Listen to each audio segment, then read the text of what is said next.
तो straight of Hormuz को लेकर बहुत बड़ी खबर सामने आ रही है। जी हां, ईरान और अमेरिका के बीच में एग्रीमेंट तो हो चुका है, लेकिन अब पूरा खेल स्ट्रेट ऑफ हॉर्मूज का है। नमस्कार, मैं हूं नीलू। तो ऊर्जा सप्लाई की लाइफलाइन माने जाने वाले हॉर्मूज स्ट्रेट को लेकर ईरान ने एक बहुत बड़ा फैसला लिया है। अमेरिका और ईरान के बीच हुए हालिया समझौते के बाद इस जलमार्ग को व्यापार के लिए दोबारा तो खोल दिया गया, लेकिन अब ईरान ने यहां से गुजरने वाले सभी व्यावसायिक जहाजों के लिए अब सख्त नियम और शर्तें लागू कर दी है। ईरान के इस कदम के बाद अब किसी भी देश का जहाज बिना एडवांस रजिस्ट्रेशन, सरकारी परमिट और पुख्ता इंश्योरेंस के इस रास्ते को पार नहीं कर सकेगा। ये बहुत बड़ी खबर है। जिस कानून की बात हो रही थी कि ये देखिए ऐसा है कि अब यहां से फीस वसूली जाएगी, 60 दिन के बाद ये सब कुछ होगा, तो अब इसे लेकर एक नया नियम ईरान ने बना दिया है।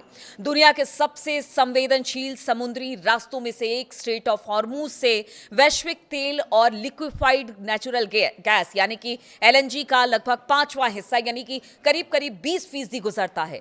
ऐसे में ईरान का ये नया फरमान अंतर्राष्ट्रीय शिपिंग कंपनियों और वैश्विक व्यापार के लिए बेहद अहम माना जा रहा है।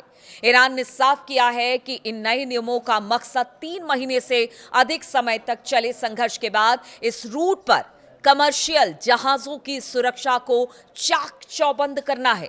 इस पूरे सिस्टम को संभालने और नए नियमों को जमीन पर उतारने के लिए ईरान ने एक नई संस्था का गठन कर दिया है, जिसे पर्शियन गल्फ स्ट्रेट अथॉरिटी यानी पीजीएसए का नाम दिया गया है।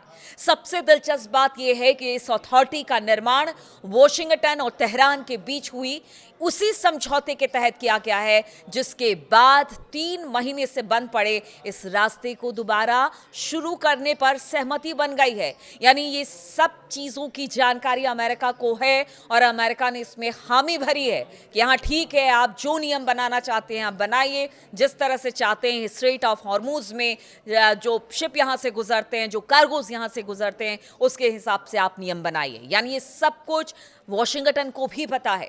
अथॉरिटी ने आधिकारिक तौर पर स्पष्ट किया है कि इस्लामाबाद समझौते ज्ञापन पर यानी एमओयू पर हस्ताक्षर होने और संबंधित विभागों के निर्देश मिलने के बाद इन नियमों को तुरंत प्रभाव से लागू किया जा रहा है।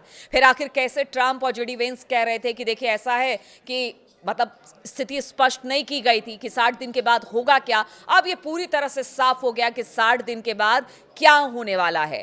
स्ट्रेट ऑफ हॉर्मूज में ईरान का एकाधिकार होगा और ईरान अब इसे लेकर नए नियम बना रहा है। अब हॉर्मूज स्ट्रेट से गुजरने की इच्छा रखने वाले सभी आवेदकों और जहाजों को तय समय सीमा के भीतर नियमों का पालन करना होगा और इसके लिए बाकायदा एक आधिकारिक वेबसाइट भी जारी की गई है, जहां पर जहाजों को अपनी एंट्री यहां पर दर्ज करानी होगी।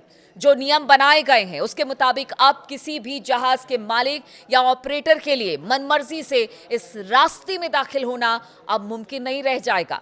जहाजों को हॉर्मूज स्ट्रेट की सीमा में पहुंचने से कम 48 घंटे पहले ट्रांजिट रिक्वेस्ट यानी कि गुजरने की अर्जी सबमिट करनी होगी। अथॉरिटी यानी कि पीजीएसए ने कड़ी चेतावनी देते हुए कहा कि प्रवेश और निकास यानी एंट्री और एग्जिट बिंदुओं पर किसी तरह की देरी या फिर रुकावट से बचने के लिए कंपनियों को अपनी सारी जरूरी जानकारियां एडवांस में ही सौंपनी होगी। यानी ना तो आपको दिक्कत होगी, ना तो हमें दिक्कत होगी और आपका रास्ता भी सुगम हो जाएगा। आपको किसी तरह की परेशानी नहीं होगी अगर आप ये जानकारी देते हैं, वरना आप फंस सकते हैं। आपको फिर पूरे प्रोसेस के साथ गुजरना पड़ सकता है और इसमें कई दिन लग सकते हैं। इसलिए आप पहले ही 48 घंटे पहले ही बताइए कि आपका कोई जहाज वहां से निकल रहा है और इसके लिए आप जो एक ऑफिशियल साइट बनाई गई है उस पर आपने तमाम डिटेल्स भरिए। सोशल मीडिया प्लेटफॉर्म एक्स पर जारी एक बयान में अथॉरिटी ने साफ किया है कि जब तक जहाजों के पास वैध परमिट और आवश्यक इंश्योरेंस नहीं होगा, तब तक उन्हें जलमार्ग में प्रवेश की अनुमति नहीं दी जाएगी। तय कॉरिडोर से गुजरेंगे जहाज। बताया जा रहा है कि सुरक्षा का हवाला देते हुए ईरान ने जहाजों के रूट को लेकर भी अब पाबंदी लगा दी है। पहले यह था कि कोई भी कहीं से निकल सकता था, लेकिन अब बाकायदा इसके लिए रूट बना दिया गया है और इसी रूट पर अब जो जहाज आगे बढ़ेंगे वो इसी रूट पर बढ़ेंगे। पिछले 3 महीनों के टकराव और सैन्य तनाव के कारण इस पूरे समुद्री इलाके में बारूदी सुरंगों या फिर अन्य घातक खतरों की आशंका बनी हुई है अब भी, क्योंकि कहा यह जा रहा है कि देखिए डील तो हो गई है लेकिन यहां से बारूदी सुरंगें हटाने में अभी कुछ वक्त लगेगा, शायद 1 महीना, 2 महीना, 3 महीना। और इसीलिए कहा जा रहा है कि जो सुरक्षित कॉरिडोर बनाए गए हैं, जो जहाज यहां से गुजरेंगे वो इसी कॉरिडोर से गुजरेंगे। और इसीलिए एहतियात के तौर पर लोगों को बता दिया गया है कि अगर कुछ होगा तो फिर जिम्मेदारी आपकी होगी, अगर कॉरिडोर की तरह आप इधर उधर से जाते हैं तो। और इसी को ध्यान में रखते हुए ईरान ने विशेष शिपिंग कॉरिडोर निर्धारित किए हैं। सभी जहाजों को अनिवार्य रूप से सिर्फ इन्हीं सुरक्षित रास्तों से होकर गुजरना होगा, ताकि वो किसी भी संभावित हादसे या किसी भी प्रॉब्लम में ना पड़े। अथॉरिटी ने अंतिम चेतावनी के तौर पर कहा कि अगर कोई भी जहाज इन नियमों या फिर शर्तों या फिर तय रूट का उल्लंघन करता है तो उसके बाद पैदा होने वाली किसी भी अप्रिय स्थिति या फिर नुकसान की पूरी जिम्मेदारी सिर्फ और सिर्फ जहाज के मालिकों और ऑपरेटरों की होगी। फिर ये मत कहिएगा कि हमारी गलती है, इसमें हमने सारी चीजें, सारी बातें स्पष्ट कर दी है। अब बात करते हैं कि किस तरह से ये पूरा हॉर्मूज को लेकर ईरान ने बना दिया है। जैसे ही डील हुई है तो अब ईरान पूरी तरह से अब तैयार बैठा है कि जहां जहां पर उसकी डील हुई है उन सब डील को बिल्कुल अब जमीन पर उतारा जाए।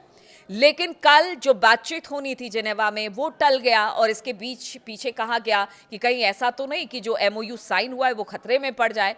देखिए, इजराइल और हिजबुल्ला, यानी इजराइल लगातार हिजबुल्ला पर लेबनान में हमले कर रहा था और इसी को लेकर कयास लगाए गए कि देखिए कल की जो बातचीत थी उसे टाल दिया गया।